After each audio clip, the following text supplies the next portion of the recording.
Aynen. O olsun.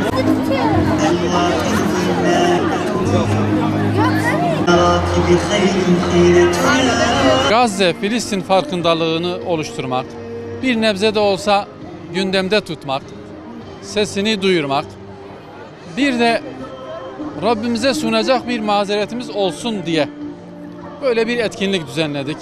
Ya Rabbi, bütün görevlerimizi yapamadık.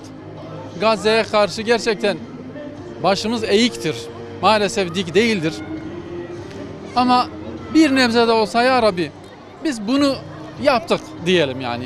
Bomboş durduk, keyfimize baktık demeyelim diye. Ya Rabbi biz bir kermes yaptık çocuklarımıza bu konuda bir bilinç vermek istedik. Bu amaçla böyle bir kermes düzenledik. Rabbim en kısa zamanda Kudüs'ün, Filistin'in, Gazze'nin özgürlüğünü nasip etsin. Kudüs özgür olursa ümmet özgür olacak. O özgürlüğü bekliyoruz. O özgürlük için dua etmemiz gerekiyor. Allah tez elde onlara yardım etsin. Düşmanlarını perişan eylesin inşallah. İmkanı olan herkesin bütün imkanlarını seferber etmesi gerekiyor. Bütün Müslüman halkların kendi devletlerini, hükümetlerini zorlamaları gerekiyor. Daha somut adımların atılması için, daha böyle gerçekten düşmanı ürkütecek çalışmaların yapılması için.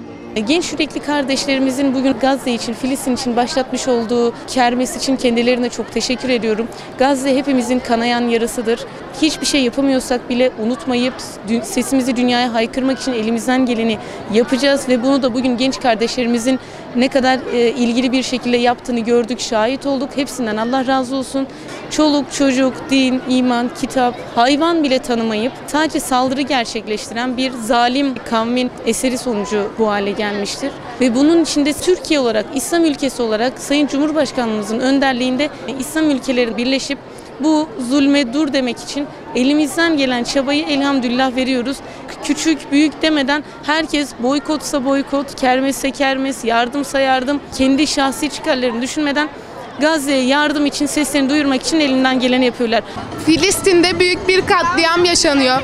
Bebekler, yaşlılar ölüyor ve bizim elimizden bir şey gelmiyor. Biz de Okulcan'a bir kermes düzenledik. Buradan gelecek geliri Filistinli kardeşlerimize göndereceğiz. Umarım bir nebze yaralarına merhem olabiliriz.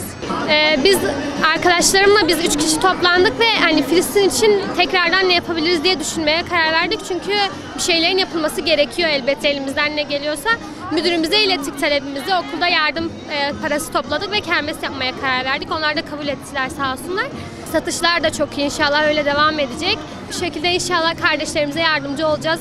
Elimizden gelen her şeyi yapmamız gerektiğini düşünüyorum. Boykot olsun, bu tarz şeyler olsun. Elimizden ne geliyorsa yapalım ki en azından vicdanımız rahat olsun. Çünkü gerçekten bir şey yapmadığımda şahsen benim vicdanım çok rahatsız oluyor, üzülüyorum. Yani bir şey yapmamız gerekiyor. Kesinlikle büyüklerimizin bunun için bir şey yapması gerekiyor. Genç neslin özellikle bence en çok gencilerin bilinçlendirilmesi gerekiyor ki ileride de bunlar durdurulabilsin artık. Hiçbir şeyle kıyaslanamayacak derecede bir vahşet yaşanıyor orada. O yüzden lütfen kimse bunu hiçbir şeyle kıyaslamasın. Bu bizim burada yaşadığımız hiçbir şeye benzemez. Çünkü orada bebekler parçalara ayrılıyor. Yani anneler bebeklerinin parçalarını topluyor, poşetlere koyuyor. Suları yok, çamurlu suya muhtaçlar. Bunları bile yok yemek yapacak. Bunu hiçbir şeye benzetmememiz gerekiyor. Kendimizle hele asla kıyaslayamayız. Çünkü bizim şu anki halimiz onlardan çok çok daha üstte ve biz buna bile şükredemiyoruz. Onlara yardım elini bence yeterince uzatmıyoruz. Bu konuda çok bilinçlenmemiz gerekiyor diye düşünüyorum. Burada bir nebze olsun Filistinli kardeşlerimize yardım ettiğimiz için çok mutluyum. Aynı anda da çok hüzünlüyüm. Çünkü onların yaşadığı şeyleri birçoğumuz bilmiyoruz ve ne kadar görsek de herkesin yüreğine dokunmuyor bu. Burada onlara yardımcı olmak, onlara yardım etmek bizim için bir nebze olsun da çok büyük bir mutluluk.